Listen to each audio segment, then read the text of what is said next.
Bu günləri magistr qəbul imtahanına düşmüş belə bir suala baxaq. Bu sualla biz adətən dövlət qulluğu imtahanlarına rastlaşırıq. İndi isə sualın izahı ilə tanış olaq. Sualın izahını əvvəlcə mən loğru dildə izah edəcəm. Nə demək istəyir? Ümumiyyətlə, bu akvarium suallarında əsas məsələ ondan ibarət ki, ilk öncə onu deyim ki, burada qeyd olunan ədədlər, deyək ki, sətir və süni qeyd olunan ədədlər bizdə su ilə dolu olan xanaların sayını göstərir.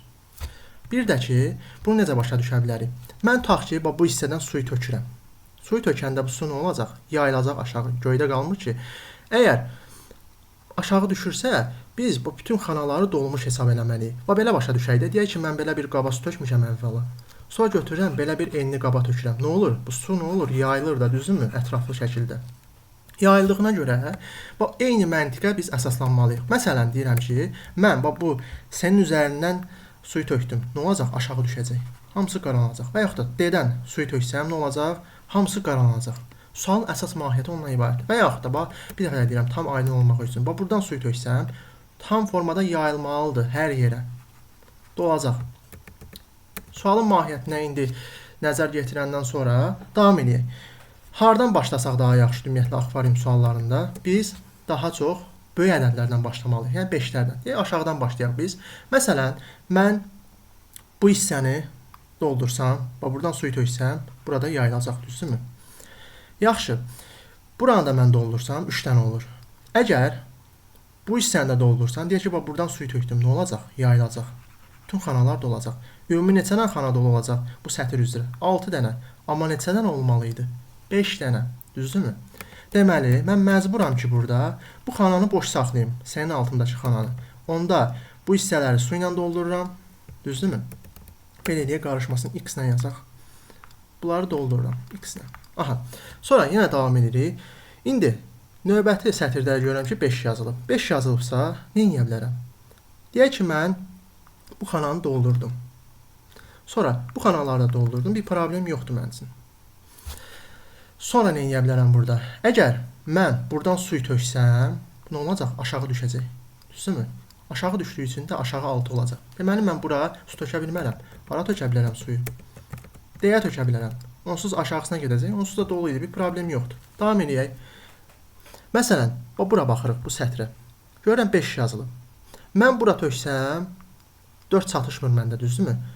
Amma burada su tökməliyəm. Deyək ki, buradan suyu tökdüm, nə olacaq? Yayılacaq hər yerə. Olacaq ümumi 6 dənə. Mən məcburam ki, buradakı, bu birinci xananı doldurmayayım. Ancaq bunları doldurum su ilə. Aydındır. Yayılır axı su məndə.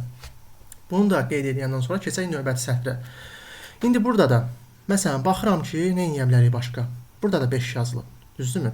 5 yazılıbsa, mən buranı su ilə doldurdum, deyək ki. Buranı da su ilə doldururum, buranı da su ilə doldururum. Məsələn, deyirəm, məndə 2 dənə çatışmır 5 olmağı üçün. Məcburam nə edeyim? Bu hissələrdə qaralayım.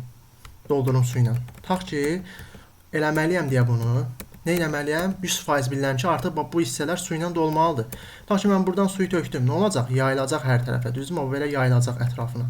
Bunlar 100% dolu olmalıdır. Bunlardan artıq əminəm. Yaxşı, davam edək. Sonra nə edə bilərik? Görürəm ki, burada 2 dənə yazılıb bu hissədə. Düzdürmü? Əgər mən buradan suyu töksəm, hamısına yayılacaq. Bu 2-ni biz ala bilməyəcəyik. Düzdürmü? İşimizə sərf eləmir. Onda məcburam nə edeyim? Buranı doldurum su ilə. Burayla əgər biz işləsək, bu su nə olacaq? Töküləcək aşağı, burada dolacaq. Düzdürmü? Deməli, indi baxırıq. Burada 2 olmalıdır axı. 2 olmağı üçün də nə etməliyəm mən? Buranı doldurmalıyam. Olmalıdır 2. Əgər buranı doldursaydım, bu su yayılacaqdı hamı bura. Amma burada 2 olmalıydı axı. Ümumi artıq 6 dənə xana olur. Deməli, işimizə yaramır. Mən buranı qaralamalıyam. Əgər buranı qaralasam, belə deyim, suyu töksəm buradan və belə kran kimi başa düşəcək. Mən krandan suyu tökürəm bura. Nə olur? Düşür aşağıya. Lakin mən bu x-dən, bu hissədən suyu töksəm nə olacaq? Düşəcək aşağı, belə qaralanacaq. Belə. İndi baxıram, görək nə çatışmır bizdə. 2 dənə xana qaralanıb. İndi burada nə çatışmır məndə? 2 dənə. 2 dənə qaralanmalıdırsa, mən buranı eləyə bilmərəm. Niyə? Tutaq ki, buradan suyu töksəm, 3-ü də dolacaq su ilə. Deməli, məcburam ki, buranı da eləyə bilmərəm. Məsələn, buranı eləsəm, mən yenə də məcburam ən az bura müraciət edeyim. 100% bilirəm ki, artıq bura su ilə dolmalıdır. Burada eləyənməzdim, çünki 3 dənə olacaqdır, burada 2 olmalıdır. Və yaxud da buranı eləsəydim, bu hissəni eləsəydim, Yenə bir dənə çatışmırdı, gəlib buranı qaralamalıydım. Onda 2 dənə xana dolu olacaqdı, yayılacaqdı axı ətrafına. Ona görə 3 dənə olacaqdı, amma məndə 2 dənə olmalı idi. Deməli bu hissədə su olmamalıdır. Belə. Baxaq indi nəyi yaddan çıxartmışıq, nə qalıb. Görək hələ birinci sətr üzrə yoxlayaq su ilə dolu xanaları. Burada 5-dir, 5-dir, 5-dir, 5-dir, 2-dir, 2-dir. İndi sütun üzrə yoxlayaq.